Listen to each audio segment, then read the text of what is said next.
بسم اللہ الرحمن الرحیم۔ پتہ ہے ان پریشانیوں کے پیچھے کیا خاص بات چھپی ہے؟ تمہاری زندگی میں اتنی پریشانیاں کیوں ہیں؟ ایک پریشانی ٹلتی نہیں ہے اور دوسری آ جاتی ہے، تو سوچو نا کیا پیغام چھپا ہے تمہارے لیے اس میں؟ اللہ تمہیں کچھ ہنٹس دے رہا ہے، ان ہنٹس کو سمجھنے کی کوشش کرو۔ کیا میسج دے رہا ہے وہ تمہیں؟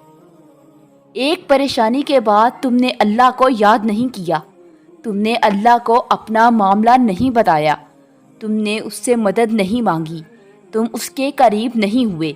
اس نے تمہیں ایک اور موقع دیا، اس نے تم پر ایک اور پریشانی ڈالی، تم نے مڑ کر اس کی طرف نہیں دیکھا، اس سے اپنی پریشانی شیئر نہیں کی۔ اس نے کتنے موقع دیے، تم نے کتنے موقع گنوا دیے۔ تم نے غور ہی نہیں کیا کہ وہ تمہیں کیا سکھانا چاہ رہا ہے۔ وہ تمہیں اپنے قریب کرنا چاہتا ہے، وہ تمہیں نئی پریشانیوں میں الجھا رہا ہے، وہ تمہیں دنیا سے بدگمان کر رہا ہے۔ کیوں؟ کیونکہ وہ تمہیں سمجھا رہا ہے کہ دنیا میں کچھ نہیں رکھا، یہ دنیا تمہیں ایسے ہی رسوا کرے گی، یہ دنیا تمہیں ایسے ہی توڑے گی، ہر بار ایک نئی طریقے سے تم ٹوٹ جاؤ گے۔ وہ صرف یہ چاہتا ہے کہ تم اپنے مسئلے صرف اسی کے سپرد کر دو۔ تم کیوں اتنی پریشانیوں کا، اتنی الجھنوں کا بوجھ لیے پھر رہے ہو؟ اپنی پریشانیاں اللہ کے سپرد کیوں نہیں کر دیتے؟ کیا ضرورت ہے خود کو اتنا ہلکان کرنے کی؟ یہ دنیا تو ہے ہی جھوٹی، دھوکہ ہے صرف۔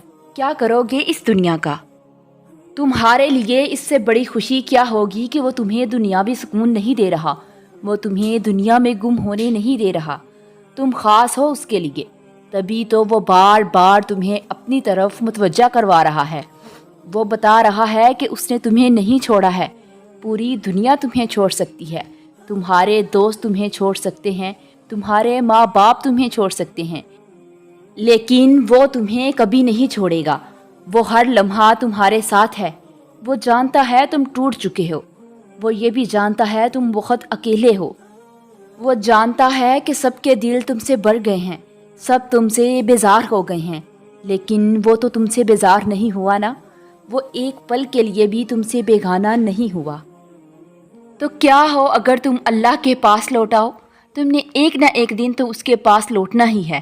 تو کیا ہو اگر تم ابھی لوٹاؤ، اگر تم ابھی اسے راضی کر لو؟ جو تم بعد کے پلاننگز کر کے بیٹھے ہو کہ یہ کام کر لوں پھر نماز قرآن کی طرف دھیان دوں گا، تو اگر وہ تمہیں بعد میں موقع ہی نہ دے تو کیا پتہ یہ پریشانیاں بار بار آنے والا ایک ریمائنڈر ہو، تمہیں اللہ کا راستہ دکھانے کا ریمائنڈر، اور جو تم بار بار اگنور کر رہے ہو اسے، اگر سانس اکھڑ گئی تو پھر کیا کرو گے؟ پچھتاؤ گے۔ سنبھل جاؤ کہ سانسیں ابھی چل رہی ہیں، سنبھل جاؤ کہ نہیں معلوم اگلے ہی پل کیا ہوگا، سنبھل جاؤ ابھی کہ ابھی کچھ بھی نہیں کر سکتے، ابھی کہ ابھی اللہ کو ہی یاد کر لو۔ اللہ کو یاد کرنے کے لیے وقت کا سہارا کیوں ڈھونڈتے ہو؟ ابھی اس سے رجوع کر لو۔ تمہارے لفظوں کی کیا وقت ہے؟ وہ تو سینوں تک کے راز جانتا ہے، وہ کیا نہیں جانتا؟ بتاؤ۔ وہ سب جانتا ہے، وہ سب کر سکتا ہے، صرف ایک اس کی طرف پلٹنا ہی تو ہے، اور زندگی پلٹ جائے گی تمہاری، تمہاری پریشانیاں الٹ جائیں گی ساری۔